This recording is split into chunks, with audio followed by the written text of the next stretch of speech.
धर्म सर्व संभाव।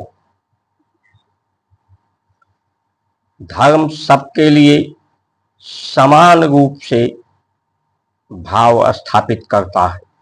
ये धरती समान रूप से सबको आश्रय देती है। सूर्य, चंद्रमा, पूरा अंतरिक्ष,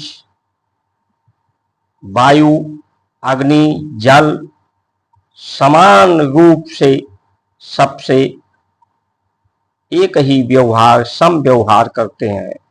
यही धर्म है।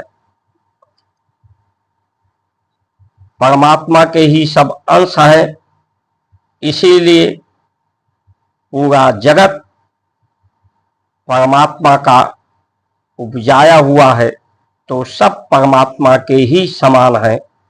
ऐसा समझना, ऐसा भाव पैदा करना ही ईमानदारी है, समझदारी है, जिम्मेदारी है, बहादुरी है।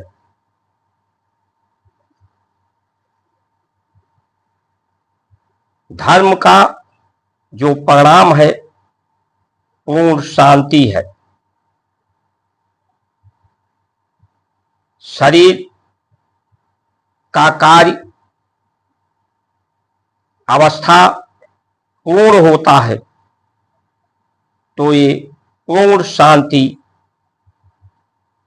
प्राप्त होती है, जिसे लोग मृत्यु कहते हैं।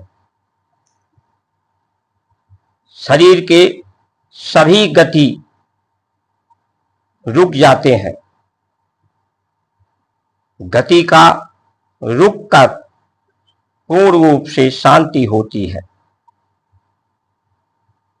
तो ये अवस्था व्यवस्था सबके लिए समान रूप से है। सबकी समान रूप से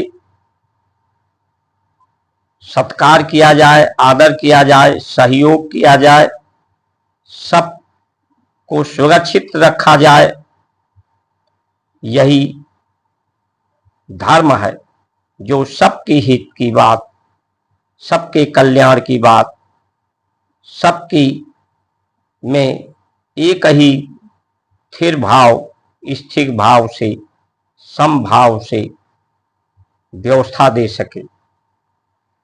आज समस्या यही है कि सर्वधर्म समभाव की लोग बात करते हैं, इसे उल्टा ही सोच करके प्रस्तुत करते हैं कि सर्वधर्म यानी धर्म अनेक है और सभी धर्म एक समान है, और एक समान इसीलिए व्यवस्था नहीं है। इसीलिए जन्म तो लोगों को सरलता से मिल जाती है, लेकिन इस जन्म के बाद इस जीवन का, संसार का जो सदप्रयोग है, वो हमारी संस्कार संस्कृति बताती है कि आहार हमारा सद आहार, आहार से ही व्यवहार होता है, विचार होता है। इसीलिए आहार सदाहार हो, जो सरलता से पच जाए, अशांति ना पैदा करे। आहार सदाहार, विचार सदविचार, व्यवहार सदव्यवहार, भावना सद्भावना, ज्ञान सद्ज्ञान,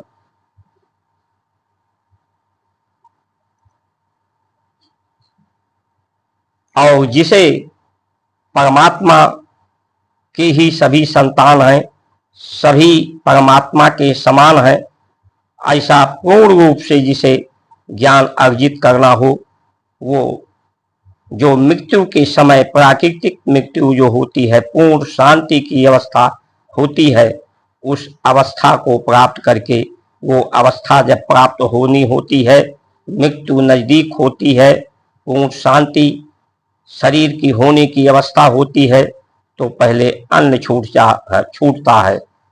अन्न ग्रहण व्यक्ति नहीं करता, उसकी इच्छा नहीं होती, जल ग्रहण की इच्छा खत्म होती है, फिर सुन नहीं पाता, देख नहीं पाता।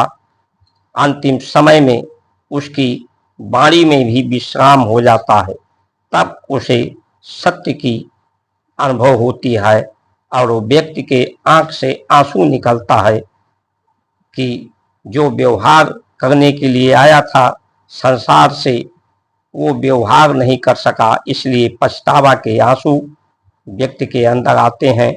लेकिन उसके पास अवसर नहीं होता अपनी गलतियों को सुधारने का, और इसी इच्छा को शेष रहता है। तो इसी इच्छा शेष के कारण उसे पुनः जन्म इच्छाओं को पूर्ण करने के लिए प्राप्त होता है। तो जो सद ग्रंथ है हमारे,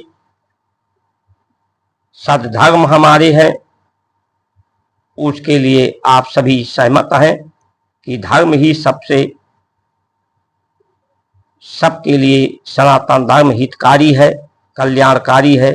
तो अधिक से अधिक subscribe, like, share, follow, comment करें। जय श्री राम।